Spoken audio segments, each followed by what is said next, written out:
Here's another video from everyone's favorite edgelord pastor, Greg Locke.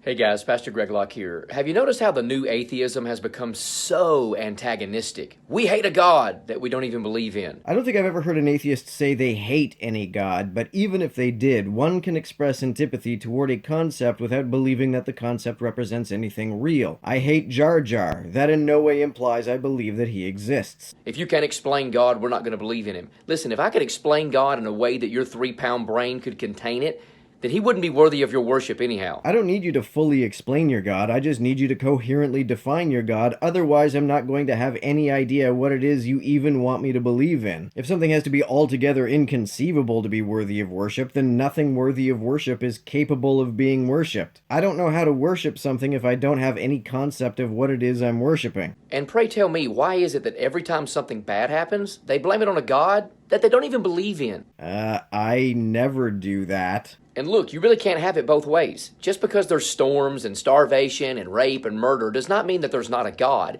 That's like saying, oh, I saw a long-haired person, so therefore I don't believe in barbers. Are you kidding me? I guess Greg's a fan of Argentinian apologist videos. I'll put a link to a response I did to this argument in the description. I saw a sick person, so I don't believe in doctors. That's ridiculous. Just because there's junk and garbage going on in the world doesn't mean there's not a God. It does mean that there's not a God which is both all-powerful and all-loving. God made everything perfect. He gave us the keys to the car, and we're the ones that put it in the ditch. A perfect car would be self-driving and capable of easily getting out of a ditch. God forgives sins, but he doesn't relieve consequences. How many atheists do you know that want to fuss and fight with you about trolls, and about Smurfs, and about fairies? None of them. They all want to fight about God. Why? Because you don't fight stuff that's non-existent. You fight stuff that in your conscience you know is existing. If Lucasfilm were to propose that Jar Jar be featured in a new Star Wars movie, you would see lots of people online trying to fight the inclusion of this non-existing character. You don't have to believe that a concept is real in order to oppose it. I'm sure Pastor Greg doesn't believe in the doctrines of Islam, but is not opposed to fighting them.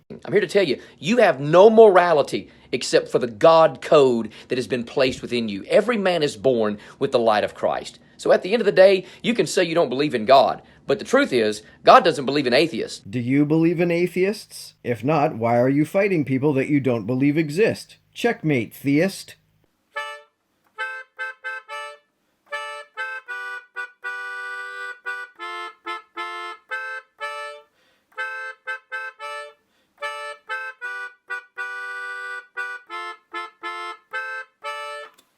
Thanks again for helping me out on Patreon.